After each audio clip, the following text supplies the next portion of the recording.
Bonjour à tous et bienvenue pour une nouvelle vidéo Marprod. Alors aujourd'hui on va voir comment sculpter des jambes sur un personnage pour Necromunda, donc un Gangers de lac. Donc comme je vous l'avais annoncé lors de la présentation de la boîte, c'est une boîte qui va me permettre de faire de nombreux tutos autour de la sculpture, de la conversion et tout ça. Et donc pour celui-là, l'idée c'est de le représenter dans une pose un petit peu comme s'il venait de sauter, de se rétablir, et puis avec les pistolets un peu en l'air. Il regardera sur le côté et le mouvement sera donné par les robes que je vais resculpter, parce que je trouvais que les personnages, enfin l'ensemble des figurines disponibles dans la boîte de base du gang Necromunda, elles sont toutes très sympas, hein, c'est pour ça que je les prends, mais par contre, au niveau des robes, ça manque un tout petit peu de dynamisme, à savoir que c'est des figurines qui sont très longilignes, très dans des postures un peu droites, et les robes, en fait, on voit pas en dessous, de temps en temps, il y a un pied qui dépasse, mais c'est tout. Et donc pour celui-là, j'avais donc besoin de resculpter les jambes à l'intérieur, qui n'existent pas du tout, hein. Donc ça, si on prend par exemple celle de la figurine de base, en dessous, on a le tibia et le pied. Ici, le pied il est complètement intégré dans la robe, mais sinon les jambes complètes n'existent pas du tout. Il y a juste le drapé. Et donc du coup, l'idée ça va être de resculpter des pans de la robe beaucoup plus ouverts qui laissent deviner les jambes en dessous, avec un mouvement d'ouverture comme si donc il venait de sauter et que les robes étaient en train de se refermer ou en train de s'ouvrir au cas où, enfin le cas échéant. Donc je verrai comment on va faire ça, mais ça sera dans une autre vidéo. Là, ce que je vais vous montrer donc en accéléré, c'est comment j'ai sculpté ces petites jambes, sachant qu'on peut bien sûr pousser le détail beaucoup plus, mais là, comme il faut penser qu'elles vont être recouvertes en partie par le drapé, c'était pas la peine de pousser les détails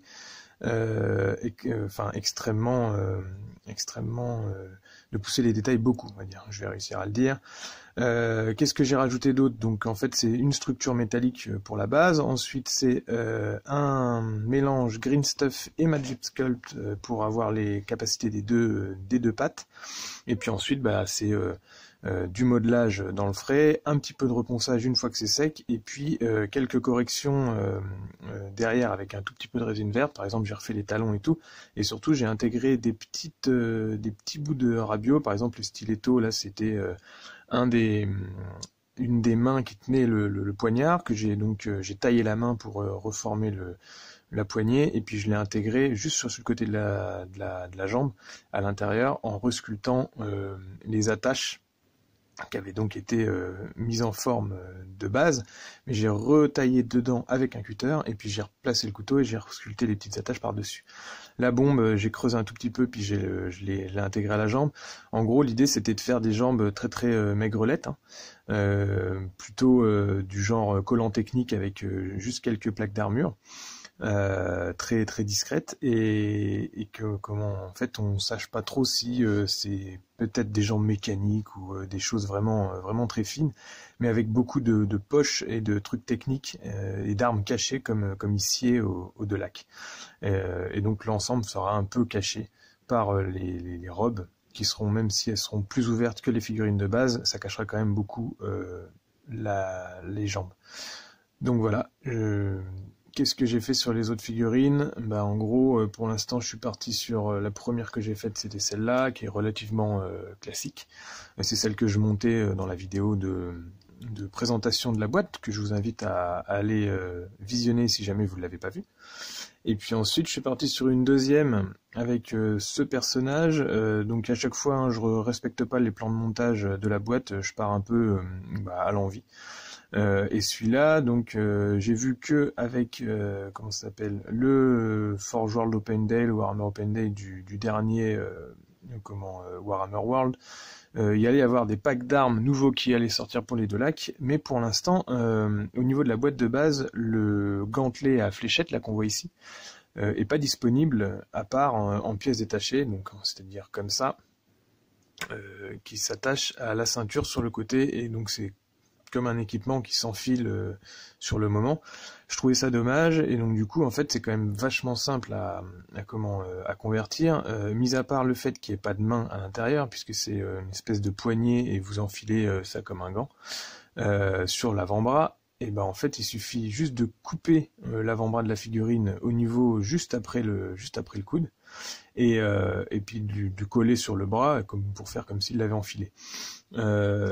Soit ensuite vous resculptez un tout petit peu la main à l'intérieur, mais bon, à mon avis, ça dépend de la position de la figurine, mais c'est quelque chose qui va presque pas se voir une fois que c'est assemblé et peint.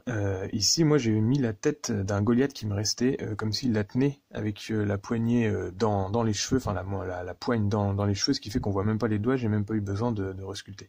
Et puis il présente la tête et tout, il me faudra juste que je resculpte un petit peu le dessous du cou avec comme si c'était des petites gouttelettes de sang ou des choses comme ça qui jaillissent de la tête pour qu'à la peinture ce soit sympa.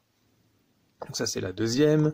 En troisième, je suis parti sur une figurine assez simple, dans une pose un peu courbée comme ça, avec une grenade dans la main. J'ai juste dégoupillé la grenade, c'est-à-dire je l'ai coupée au niveau du petit anneau qui est là. Et puis j'ai mis un anneau d'une chaîne d'accastillage que j'avais dans mes rabios, donc dans la bouche, juste en pointant avec le cutter dans la bouche et puis en donnant des petits coups pour faire comme s'il était ouvert. Enfin qu'il ouvrait la bouche, vous mettez le petit anneau, puis après j'ai mis une toute petite morceau de green stuff qui est d'ailleurs pas encore tout à fait sec, comme si c'était l'espèce de tige qui est sur les grenades, comme s'il l'avait arraché avec les dents et qu'il allait la lancer. Enfin qu'elle du coup, parce que je vois que c'est une poitrine, donc ça doit être une femme, je ne savais pas. Non, j'ai mis les têtes au hasard comme ça, de toute façon elles sont assez fines pour pouvoir représenter des femmes ou des hommes. Vous avez juste à poncer un tout petit peu les joues, donc ce que j'avais fait sur celui-là, c'est j'ai creusé un tout petit peu les joues pour qu'il ait la tête un petit peu plus fine au niveau de la mâchoire, et que cette tête-là, qui normalement va pas avec le corps, puisse correspondre avec le buste à poitrine, et donc on voit un peu plus que c'est une femme. Sur toutes les figurines Necromunda, il y a des gros signes de moulage, comme je l'ai dit dans la présentation. Enfin, c'est pas des gros signes de moulage, c'est juste des découpages qui sont un peu chiants, on va dire, et qui à l'assemblage demandent un tout petit peu de rebouchage si vous voulez être un peu tatillon et que ça soit quand même un peu joli. Donc ça, c'est la troisième figurine. En quatrième, je suis parti sur le chef. Donc là, le chef, je suis parti presque sur la pose de base, sauf que j'ai remplacé sa main par une main bionique et un sceptre du Mechanicus. Je lui ai mis un gros flingue sur le côté, et puis ici j'ai changé le côté de cette console là. Normalement ça représente une sorte de... Alors une console en haut avec un écran, et en dessous c'est une sorte de pochette dont il sort un chargeur. Moi j'ai enlevé le chargeur, je l'ai taillé un peu précisément avec le cutter pour enlever le chargeur et faire comme s'il était plus en train de pianoter sur une sorte de pad, ce qui lui permettrait de contrôler le cerveau-bras que je lui ai mis là-dessus. Et donc, vous avez compris, le but un peu de faire tous ces ajouts-là, c'est de donner un nouveau thème à la bande. J'imagine que ces deux lacs-là, ils sont un tout petit peu plus soutenus par le Mechanicum que d'habitude. Et donc, je vais adjoindre de temps en temps des petits rabios du Mechanicus discrets, comme par exemple, en dessous de la robe, j'ai rajouté une mécadendrite qui est juste un tout petit bout de câble que je colle à l'intérieur, comme si ça sortait, et puis qu'ils étaient un tout petit peu bioniques, on va dire, les gars. Déjà qu'ils sont un peu bizarres, voilà, on va augmenter un peu le truc. Et donc voilà, je voulais faire le mec, on sait pas trop s'il a une arme, elle est rangée à la ceinture, il l'a pas sortie, et puis il se sert plutôt de cette espèce d'aiguille là qui est sur un cerveau-bras. Et pour le style, je lui ai rajouté une crête. Alors je sais que les deux lacs ont les têtes nues, mais je voulais que mon chef ait une petite crête pour le côté un peu punk, sachant que mes Goliaths, je leur ai mis des couettes. Pour ceux qui n'ont pas vu, je vous invite aussi à regarder cette vidéo.